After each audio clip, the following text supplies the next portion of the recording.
संसद के अंदर और संसद के बाहर काफी तूतू मैमे होने लगी। राज्यसभा में तो जेपी नड्डा और किरण रिजिजू मल्लिकार्जुन खड़गे से भिड़ गए। एक बार देखिए क्या हुआ है आज संसद के अंदर, फिर बताता हूं कि इस मामले में बीजेपी ने राहुल गांधी को कैसे घेरा है। डिप्टी चीफ मिनिस्टर ने स्टेटमेंट दिया है हाउस में कि जरूरत पड़ेगी तो हम संविधान को भी बदलेंगे। This is a very serious matter और ये लोग बड़े संविधान के रक्षक बनते हैं और ये लोग संविधान की रक्षा करने की बात सारे देश को बताते हैं, ढोल पीटते हैं, वो संविधान की धज्जियां उड़ाते हैं। आदमी जिनको कहा देश का संविधान बदलने वाले हैं, देश का संविधान जो डॉक्टर बाबा साहब अम्बेडकर ने बनाया वो कोई बदल नहीं सकता। रिजर्वेशन भी कोई खत्म नहीं कर सकता और उसकी रक्षा के लिए हम कन्याकुमारी से कश्मीर तक हमने पूरा भारत जोड़ा यात्रा की। ये भारत तोड़ो करने वाले ये सब रिजर्वेशन के धक्के उठाने वाले लोग। ठीक है, कांग्रेस पार्टी के सिटिंग डिप्टी चीफ मिनिस्टर और उनके स्टेट के कांग्रेस प्रेसिडेंट ऑफिशियली कहा है और आपके कहने पर मैं इसको ऑथेंटिकेट भी कर सकता हूं। और ये मुस्लिम लीग का पॉलिसी 28 अगस्त 1947 में मुस्लिम लीग ने जब रिजर्वेशन पॉलिसी को संविधान सभा में लेके आए थे तब सरदार पटेल ने रिजेक्ट किया था। आज कांग्रेस फिर मुस्लिम रिजर्वेशन का बात उठा करके बाबा साहब का संविधान का इज्जत को इन्होंने मिट्टी में मिलाने का काम कर रहे हैं। अब खंडन करना चाहते हैं। आप हिम्मत है तो डिप्टी चीफ मिनिस्टर का इस्तीफा आज ही मांगिए। बीजेपी कह रही है भैया डिप्टी सीएम का इस्तीफा मांग लीजिए अगर मुसलमानों को रिजर्वेशन देने के मूड में नहीं है तो। कर्नाटक के deputy CM DK Shivakumar ने यह बयान ऐसे वक्त में दिया है जब शुक्रवार को ही कर्नाटक में मुसलमानों को 4% आरक्षण का बिल पास हुआ। बिल का नाम रखा गया है Karnataka transparency in public procurements amendment bill 2025। Karnataka में पब्लिक कॉन्ट्रैक्ट में मुसलमानों को 4% का आरक्षण दिया गया है। 2 करोड़ तक सिविल वर्क से जुड़े कॉन्ट्रैक्ट और गुड्स सर्विसेज से जुड़े 1 करोड़ के कॉन्ट्रैक्ट पर आरक्षण लागू होगा। बिल के तहत पिछड़े वर्ग से जुड़े 2B कैटेगरी के आने वाले मुसलमानों को आरक्षण मिलेगा। बिल को लाने के पीछे मुसलमानों में पिछड़ेपन, बेरोजगारी की समस्या को आधार बनाया गया। अब यह बात कांग्रेस भी अच्छी तरह जानती है कि संविधान में धर्म के आधार पर आरक्षण का प्रावधान ही नहीं है। इसलिए कर्नाटक में सरकार ने मुसलमानों को ओबीसी आरक्षण की 2B कैटेगरी के तहत आरक्षण दिया। आपको समझाता हूं यह कैसे किया है कांग्रेस ने, आपको खेल समझ में आएगा कि क्या हुआ है और क्यों लोग जो है परेशान हो गए आज ये बात सुनकर। अब आपको कर्नाटक का हिसाब बता रहा हूं जहां कांग्रेस की सरकार है। वहां पर जो सिविल वर्क होता है आप करते हैं, सिविल वर्क में आरक्षण की बात की गई है। और पहले से ऐसा नहीं है कि आरक्षण नहीं है, आरक्षण है, लेकिन कितना आरक्षण बढ़ाया गया मुसलमानों के लिए आप वो देखिए। पहले से था कि भाई SC ST है तो उनको कितना आरक्षण मिला हुआ है, 24% का आरक्षण मिला हुआ, 24%।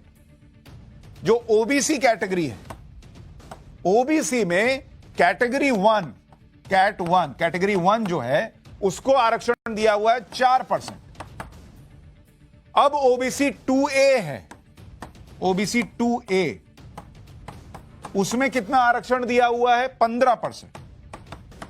तो ओबीसी को दिया हुआ है और ओबीसी में मुसलमान ऑलरेडी आते हैं। कुछ जातियां जो पिछड़ी हुई है मुसलमानों की वो ओबीसी में आती हैं। यानी सिविल वर्क से जुड़े कॉन्ट्रैक्ट में 43% आरक्षण का प्रावधान पहले से था। आप ये देखिए ये 43 पहुंच जाता है। अब इसके साथ ही मुसलमानों को भी आरक्षण देने की मांग हो रही थी। इसलिए ओबीसी की कैटेगरी में कांग्रेस ने क्या किया कि वहां ओबीसी 2B करके एक कैटेगरी बना दी, 2B, और इसमें 4% आरक्षण जो है वो मुसलमानों के लिए जोड़ दिया। मुसलमान के लिए भाई यहां जो है वो इसमें भी ऑलरेडी मुसलमान को मिल रहा है जो पिछड़ी जातियां हैं, तो फिर 2B में आपने क्यों दिया 4% का आरक्षण। देश के कई राज्यों में मुसलमानों को ओबीसी के तहत आरक्षण दिया जाता है, लेकिन उसमें 2 अड़चन भी है। पहला यह कि अक्सर यह आरोप लगता है कि ओबीसी का हक काटकर मुसलमानों को पिछड़ेपन के आधार पर आरक्षण दिया जा रहा है। दूसरा यह कि आरक्षण की 50% की लिमिट है, उससे ज्यादा आरक्षण नहीं दिया जा सकता। इसलिए मुसलमानों को ज्यादा आरक्षण देने के लिए एक तो आरक्षण की लिमिट को बढ़ाना होगा और संविधान में धर्म के आधार पर आरक्षण का प्रावधान करना होगा, क्योंकि अभी संविधान में धर्म के आधार पर आरक्षण का प्रावधान ही नहीं है। यहां यह बात ध्यान देने वाली है कि राहुल गांधी कई बार आरक्षण की लिमिट को बढ़ाने की बात कह चुके हैं। राहुल गांधी कई बार कह चुके हैं कि अगर वो सत्ता में आएंगे तो वो 50% की लिमिट को तोड़ देंगे। अब उनके सहयोगी डीके शिवकुमार मुस्लिम आरक्षण के लिए संविधान को बदलने की बात कह रहे हैं।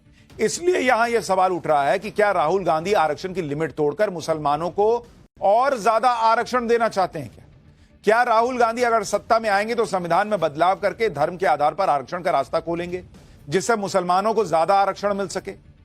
राहुल गांधी को लेकर बीजेपी यही दावा कर रही है। संसद के अंदर और संसद के बाहर काफी तू मैं होने लगी। राज्यसभा में तो जेपी नड्डा और किरण रिजिजू मल्लिकार्जुन खड़गे से भिड़ गए। एक बार देखिए क्या हुआ है आज संसद के अंदर, फिर बताता हूं कि इस मामले में बीजेपी ने राहुल गांधी को कैसे घेरा है। डिप्टी चीफ मिनिस्टर ने स्टेटमेंट दिया है हाउस में कि जरूरत पड़ेगी तो हम संविधान को भी बदलेंगे। This is a very serious matter और ये लोग बड़े संविधान के रक्षक बनते हैं और ये लोग संविधान की रक्षा करने की बात सारे देश को बताते हैं, ढोल पीटते हैं, वो संविधान की धज्जियां उड़ाते हैं। साहब वो आदमी जिनको कहा देश का संविधान बदलने वाले हैं, देश का संविधान जो डॉक्टर बाबा साहब अम्बेडकर ने बनाया वो कोई बदल नहीं सकता। रिजर्वेशन भी कोई खत्म नहीं कर सकता और उसकी रक्षा के लिए हम कन्याकुमारी से कश्मीर तक हमने पूरा भारत जोड़ो यात्रा की। ये भारत तोड़ो करने वाले ये सब रिजर्वेशन को धज्जियां उड़ाने वाले लोग।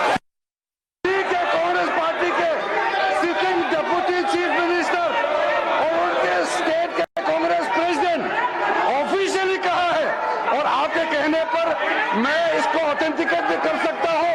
और ये मुस्लिम लीग का पॉलिसी 28 अगस्त 1947 में मुस्लिम लीग ने जब रिजर्वेशन पॉलिसी को संविधान सभा में लेके आए थे तब सरदार पटेल ने रिजेक्ट किया था। आज कांग्रेस फिर मुस्लिम रिजर्वेशन का बात उठा करके बाबा साहब का संविधान का इज्जत को इन्होंने मिट्टी में मिलाने का काम कर रहे हैं। अब खंडन करना चाहते हैं। आप हिम्मत है तो डिप्टी चीफ मिनिस्टर का इस्तीफा आज ही मांगिए। बीजेपी कह रही है भैया डिप्टी सीएम का इस्तीफा मांग लीजिए अगर मुसलमानों को रिजर्वेशन देने के मूड में नहीं है तो।